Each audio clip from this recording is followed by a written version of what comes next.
Hi everyone, welcome to the class. I'll be your instructor for this semester, and it's really nice to have you in the class. I feel very passionately about women's studies, and I'm really excited to get to know you over the course of the semester and kind of learn together with you and share my enthusiasm for the topic.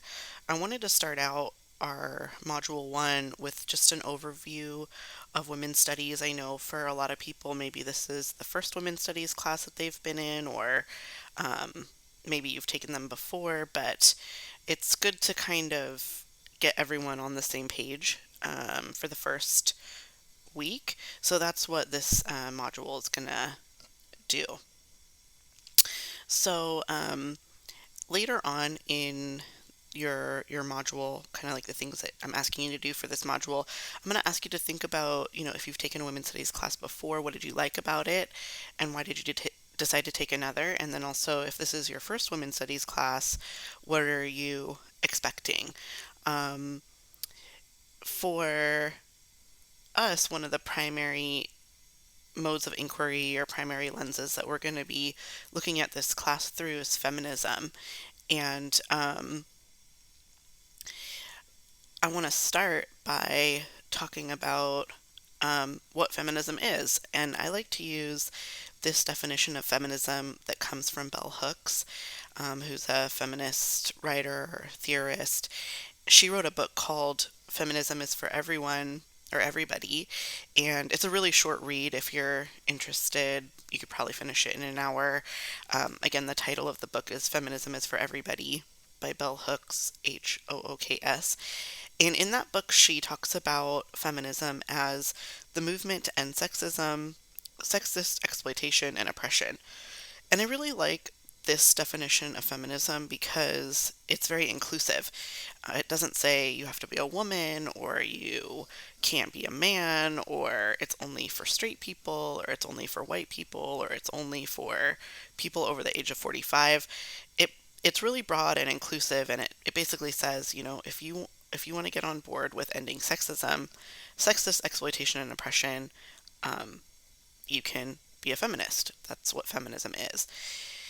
The other thing about feminism that I want to mention is that it is not only a political kind of positioning or personal point of view, but it's also a sort of mode of inquiry, and that's what's going to be underlying our our exploration of the topic this term.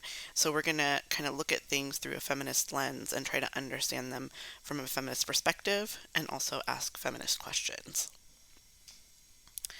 A few more key terms that I like to go over just to, again, get everyone on the same page. Um, the first one is patriarchy, which I like to define as institutionalized sexism.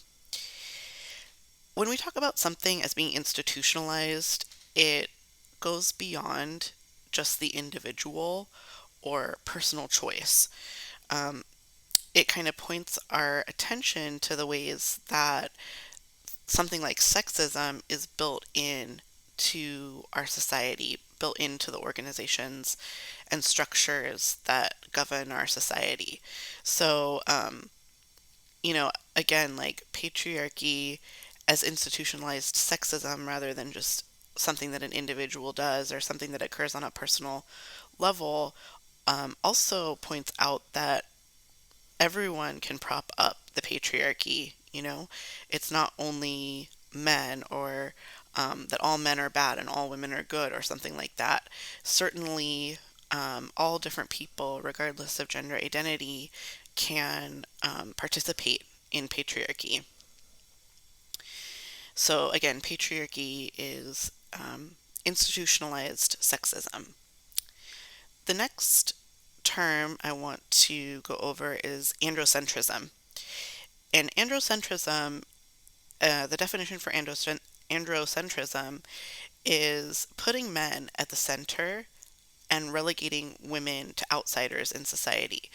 A really good example of androcentrism is in language. So, mailman, policeman, fireman, these are terms that are meant to apply to everyone, but are really centered on the male experience. Another really good example is sports teams. Like, there's the NBA and then there's the WNBA. And the WNBA is the quote unquote other NBA. So it really normalizes, uh, the male experience. The NBA isn't called the MNBA, right? It's not the Men's Basketball Association. It's just the Basketball Association, National Basketball Association. Whereas the Women's League is the WNBA. So hopefully that kind of illustrates that point of putting men and the male experience at the center and relegating all other experiences, whether that's women or gender nonconforming folks, to the outside or the other.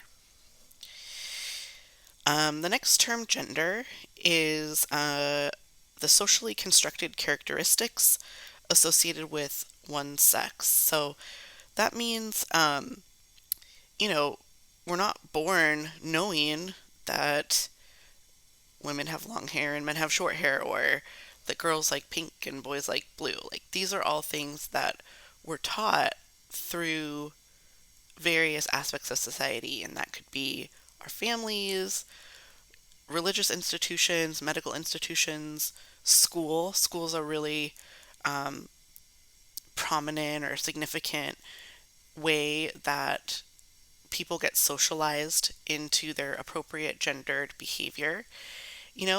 Just the idea that there are certain characteristics or things that women and girls do, and certain characteristics that boys and men do, and that this is a dichotomy, it's a binary, and gender is often described as something natural or something biological. But from a feminist point of view, we say that a lot of what we um, associate with gender is learned and produced through society. And it's largely about maintaining certain power structures or hierarchies. The next term is misogyny, which is, um, I'm sorry, sexism, which is discrimination against people based on their sex rather than individual merits. And while we obviously acknowledge that men experience sexism, for the sake of this class, we're going to talk about sexism against women primarily, because sexism occurs so much more towards women or people who express or exhibit feminine, so-called feminine qualities. And then the last term is misogyny, the hatred of women. And I just include that term because there may be instances where you see that word in your readings, and I just want you to know what that means. Okay, moving on. Um, so feminism really importantly identifies sexism as the social problem that needs to be addressed. And I really want to underscore that. You know, feminists aren't saying like men are the problem, right? They're saying sexism is a social problem that needs to be addressed. And sexism is still a problem. It's still, despite so many things that we may have heard or been told in the public discourse, sexism is still a problem. And both men and women, um, people of all different gender identities, can promote sexist thinking. So, like say you're at a party and, or you're at a bar and one of your guy friends orders a cocktail rather than a beer, and people kind of give him a hard time about it. That's sexism, you know? Or any kind of catcalling, objectifying, the body. That's part of sexist thinking, and we all have the potential to engage in that. And likewise, we have the potential to engage in gender or social justice. So we can advocate for people. We can kind of point out how gender is operating and how that maintains certain kind of hierarchies.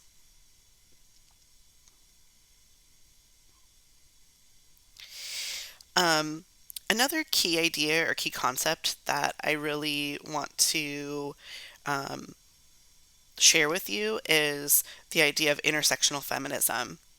And intersectional feminism is a way to understand the interplay between any kind of discrimination, whether it's based on gender, race, age, class, socioeconomic status, physical or mental ability, gender or sexual identity, religion or ethnicity. Basically, it's the way that all of these aspects of our identity might work together to inform the kind of discrimination that we're facing.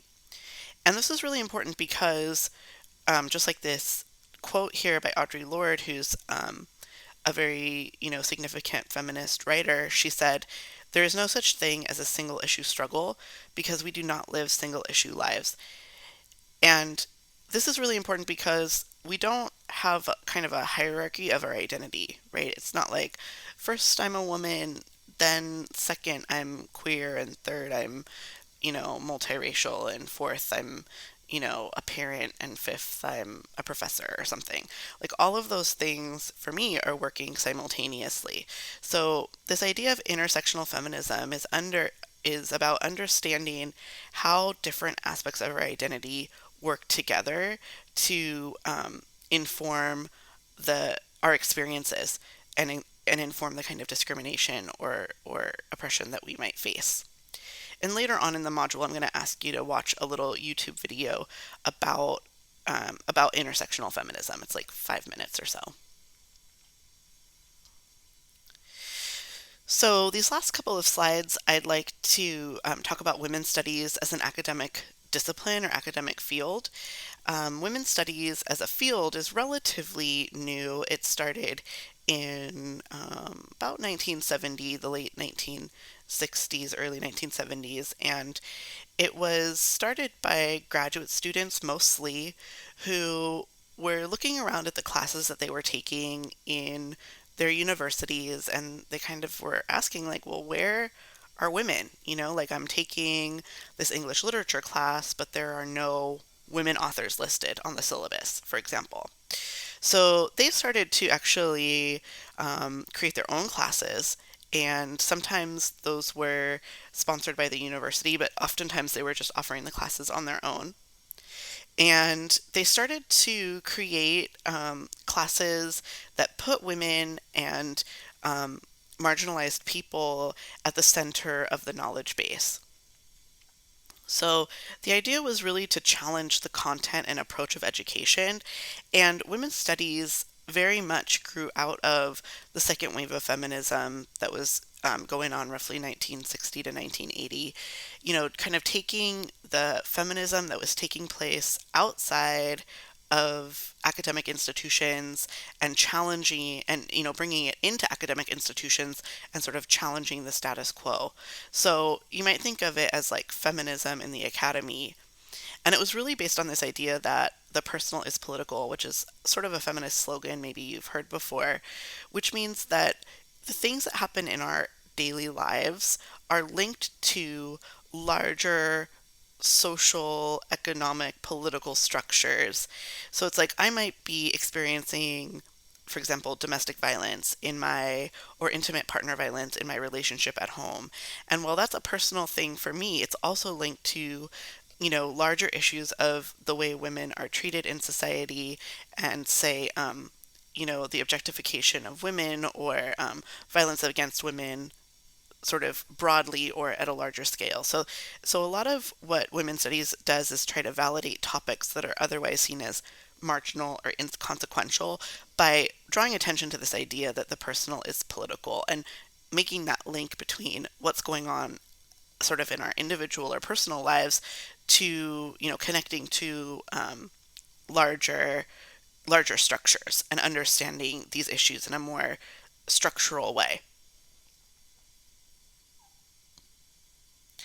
So women's studies, really wanted to challenge the idea that the human experience is a male experience. And I would, encourage you just to look at the syllabi from your various classes. To what extent are women, gender nonconforming people, people of color, various sort of marginalized groups, to what extent are they represented in your classes?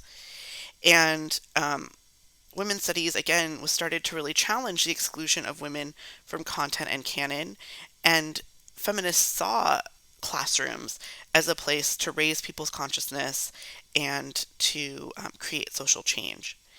And what's important about women's studies, in a similar way, like Chicano studies or African American studies, Asian American studies, which all sort of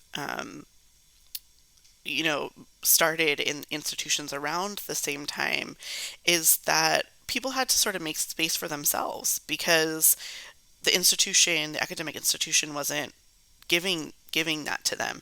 So you started to see, these programs and departments sort of popping up, sometimes in informal ways, sometimes in more formal ways, because folks were just really trying to make space for themselves in academic institutions. So this is the last slide that I have for you in this lecture. You can finish the module. There's a few other things that I'm asking you to do, and I will look forward to getting to know you throughout the semester.